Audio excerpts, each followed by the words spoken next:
जय श्री कृष्णा। राधे राधे।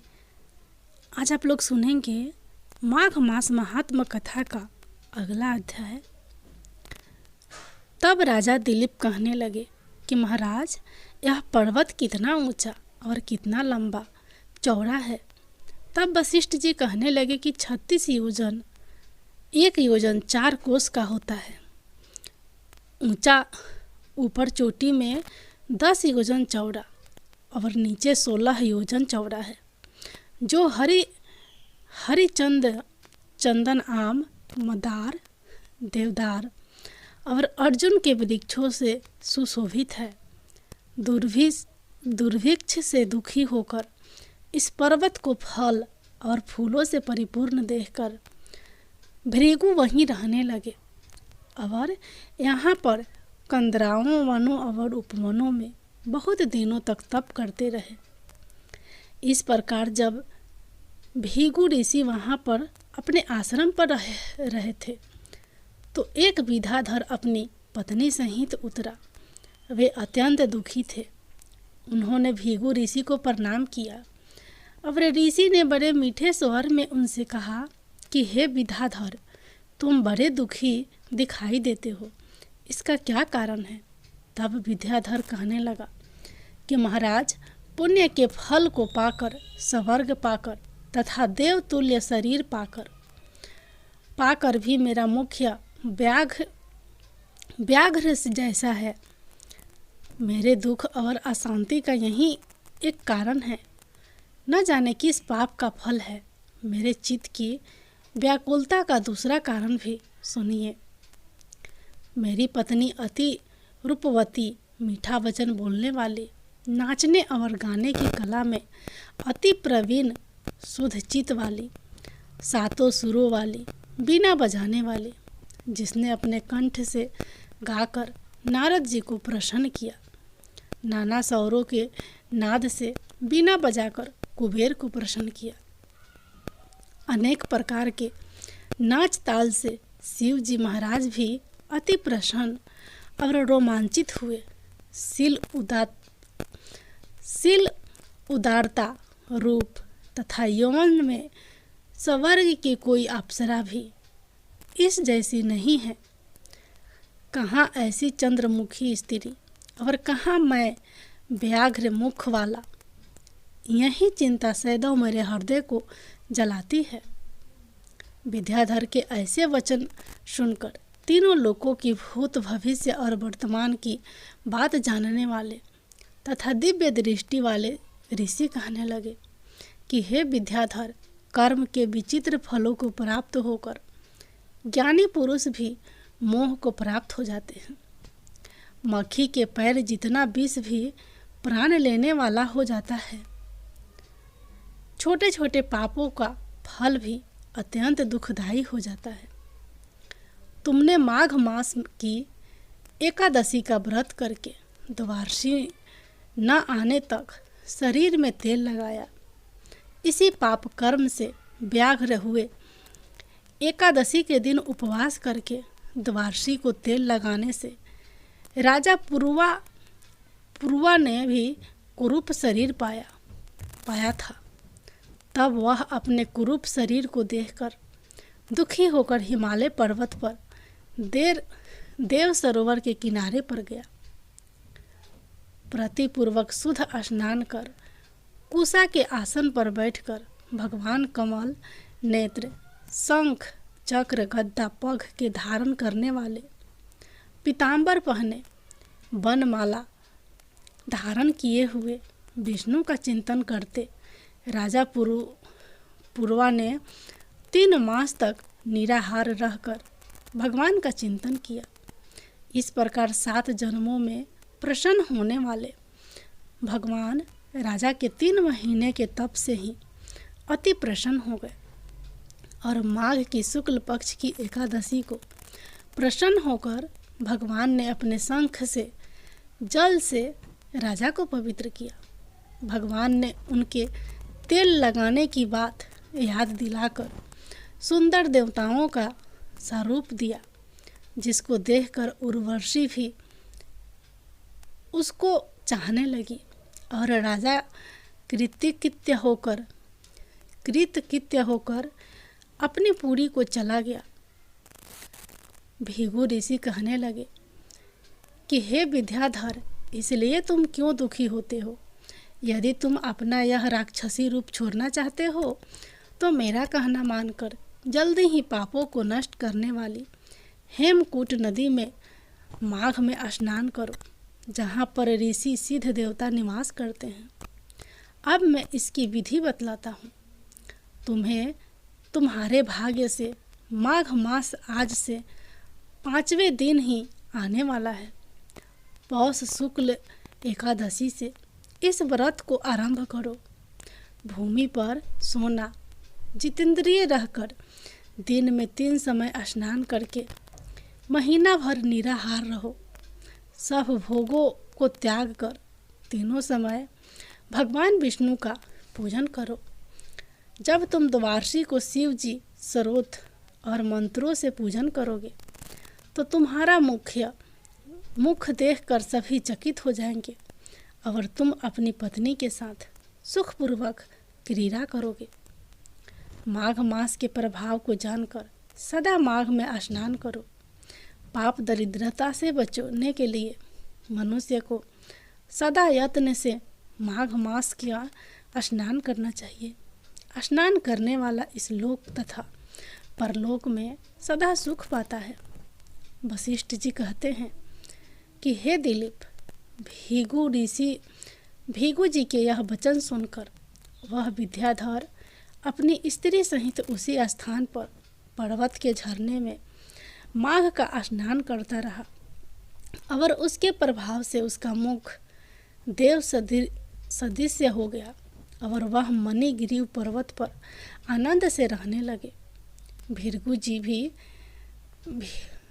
जी भी नियम की समाप्ति पर शिष्यों सहित ईवा नदी के तट पर आ गए। अगला अध्याय अगले वीडियो में।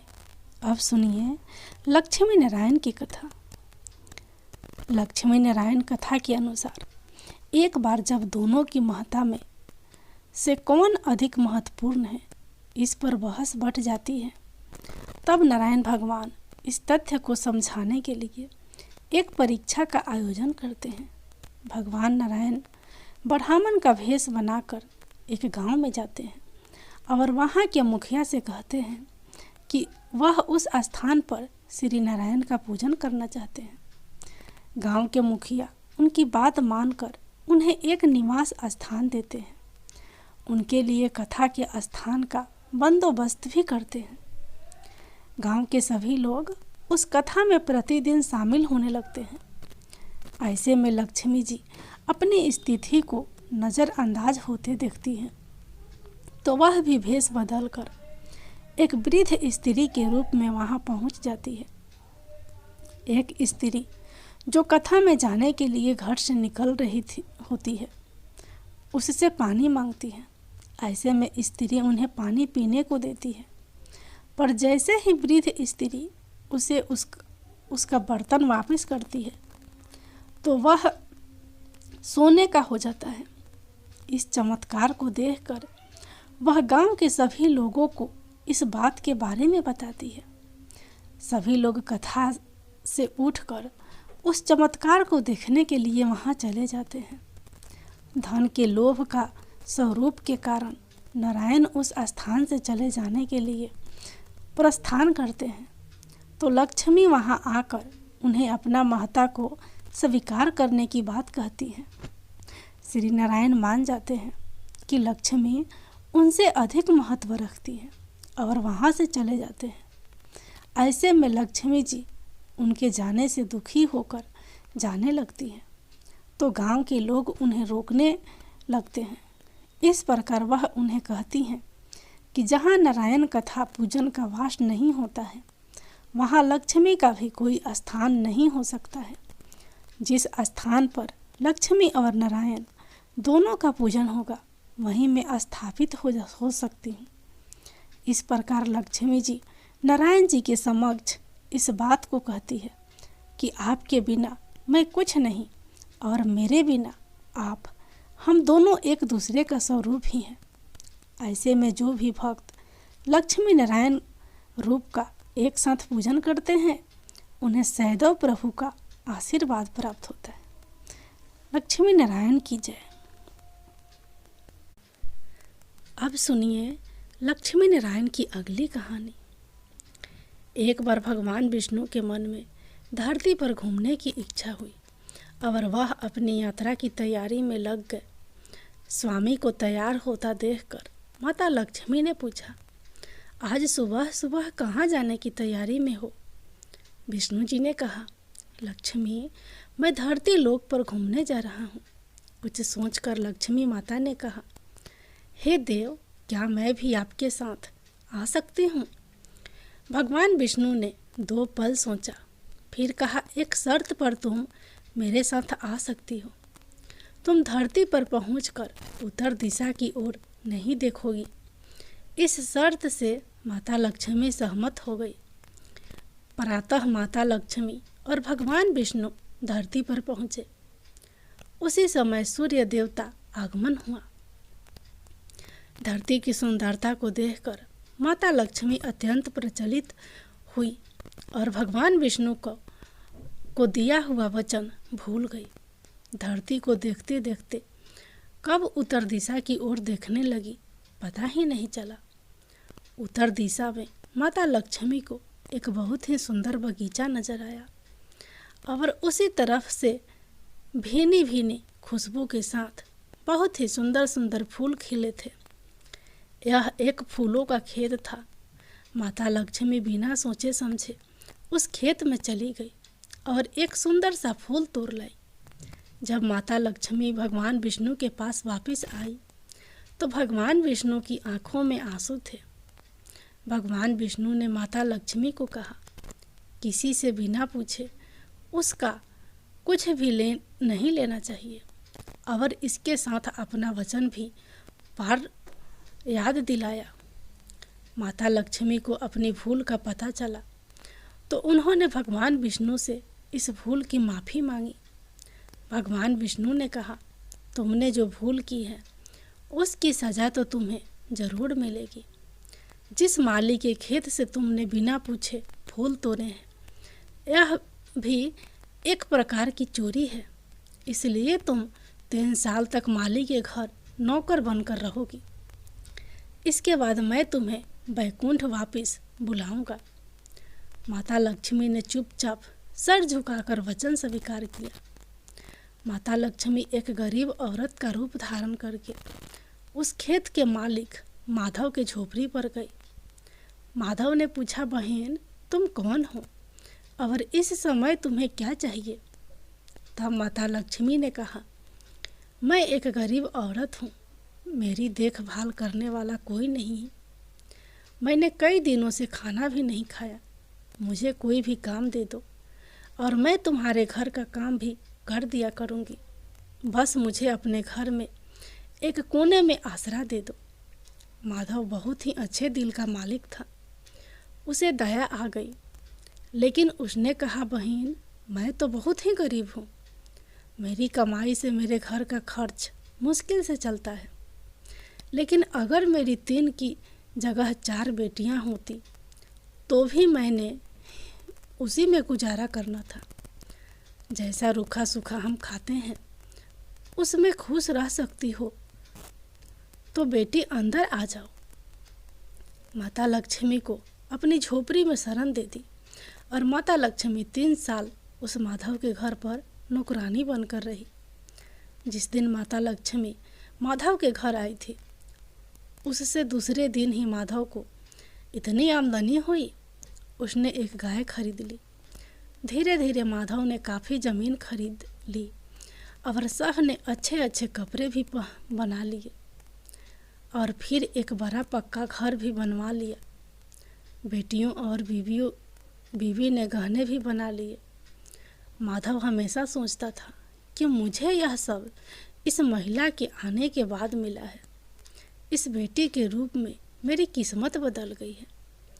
एक दिन माधव जब अपने खेतों से काम खत्म करके घर आया तो उसने अपने घर के सामने द्वार पर एक देवी स्वरूप गहनों से सजी एक औरत को ध्यान से देखकर पहचान गया। यह तो मेरी मुँह बोली बेटी यानी वही औरत है। वह पहचान गया कि यह तो साक्षात माता लक्ष्मी है। अब तक माधव का पूरा परिवार बाहर आ गया था और सब हैरान होकर माता लक्ष्मी को देख रहे थे। माधव बोला, हे माता, हमें माफ़ कर दो, हमने तेरे से अनजाने में ही घर और खेत में काम करवाया। माता, यह कैसा अपराध हो गया? माता, हम सब को माफ़ कर दो। तब माता लक्ष्मी मुस्कुराई और बोली कि हे माधव, तुम बहुत ही अच्छे और दयालु व्यक्ति हो। तुमने मुझे अपनी बेटी की तरह से रखा।